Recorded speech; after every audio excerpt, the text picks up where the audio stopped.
this is a down dog mobility sequence. I like to use it as a warm up, or it can be part of like an active recovery day. Just supposed to help get particularly the lower body and the hips feeling good. So let's get started. So you'll start in top of your push-up position, and then you're going to push your hips back into down dog. We're going to be in this position a few times, and this first time you're going to really focus on pushing through the ground with your hands, feeling it in your back, like your upper back shoulder area.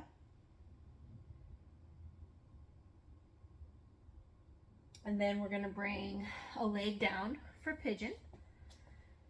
I brought my right leg down. You can bring whichever one you want down. Try and rotate here a little bit for you so you can see better. You can play around with the pigeon pose. I tend to feel a better stretch in the outside of my hip if I'm more upright. Some people like to lay down. You can also, I want you to walk your hands over out towards your knee. Get into a little bit different area of the hip. We're going to walk our hands out towards our toe. And with pigeon, ideally our knee is at 90 degrees. But however, I want you to have your knee at a position where it doesn't cause you any knee pain. We don't want knee pain. Now we're going to bring that leg out and around for like a very low lunge stretch.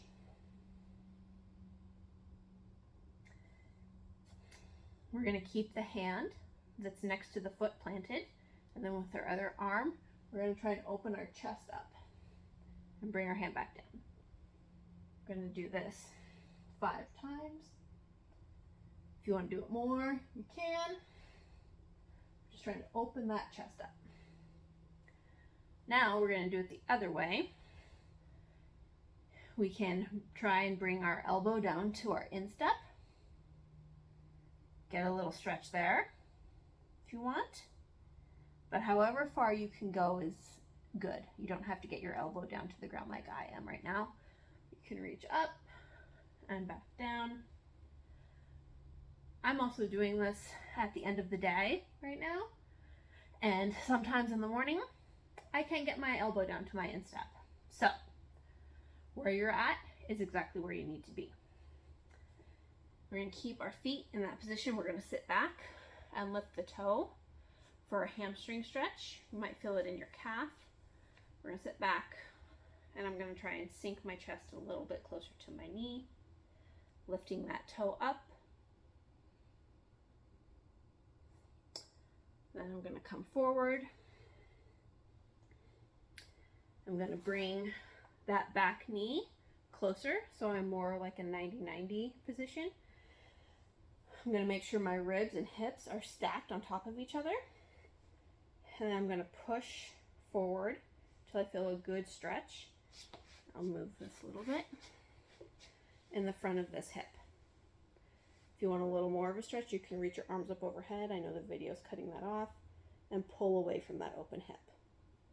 It doesn't matter how far you push forward. What matters is that you keep your ribs and hips on top of each other, and you keep that position as you push your hips forward. Do that a couple of times, 5 to 10 times. Now we can keep our feet planted, or keep that front foot planted, and we're going to stand up. Or we can do like a triangle stretch. Go from the side so you can see. This does really get into the hamstrings quite nicely.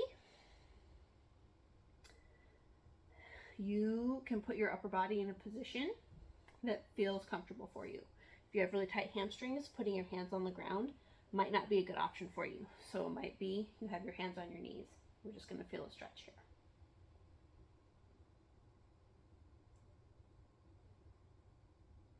All right, now we're going to come to the ground. We're going to go into the back to our push-up position, into down dog. Let's go forward a little bit. And this time, we're going to pedal our feet out. Take a moment, pause, feel stretch in the back of the calves, maybe the hamstrings.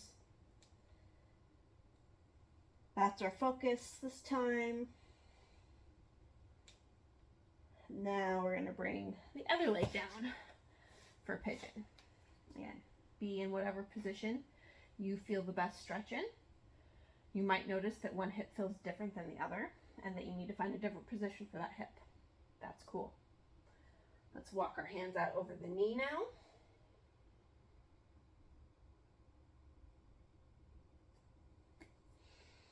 And over the foot.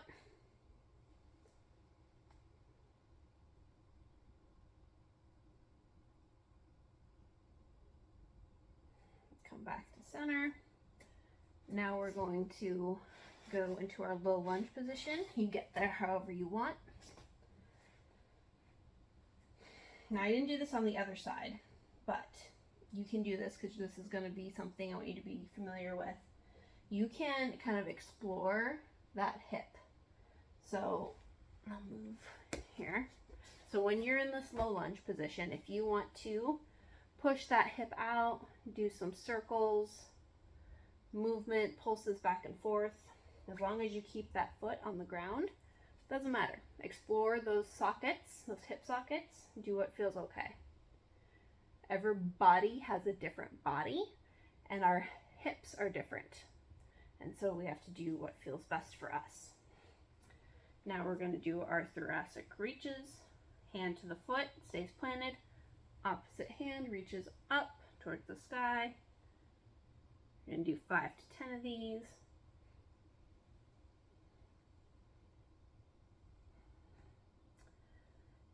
Don't worry about getting all the way open. Whatever you can do is good, right? Just focus on trying to open that chest. Now we're going to try and get a little deeper. Elbow to our instep on this side and reach up the opposite way 5 times. Wherever your elbow goes is fine. Don't push it. Now we're going to sit back for a hamstring stretch here. Toe up, sink the chest.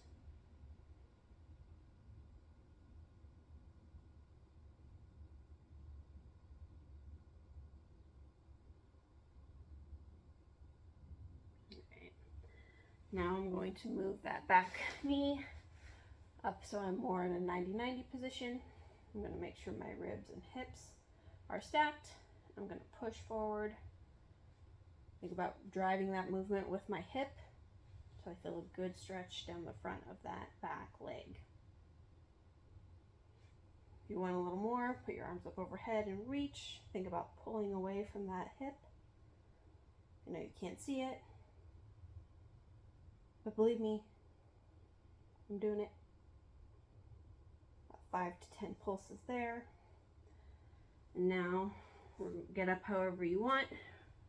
We're going to try and stay in about that lunge position as far as how far apart our feet are. And we're going to let us just a nice passive hang to feel stretch in that hamstring. Again, hands on the floor if you can.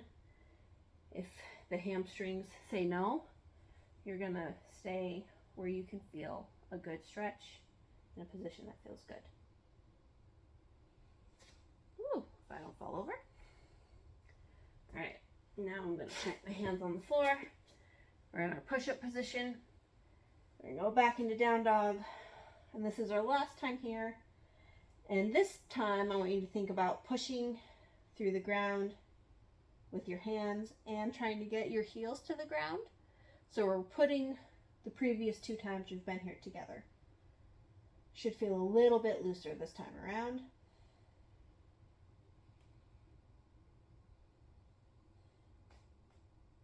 All right. And that's our down dog series.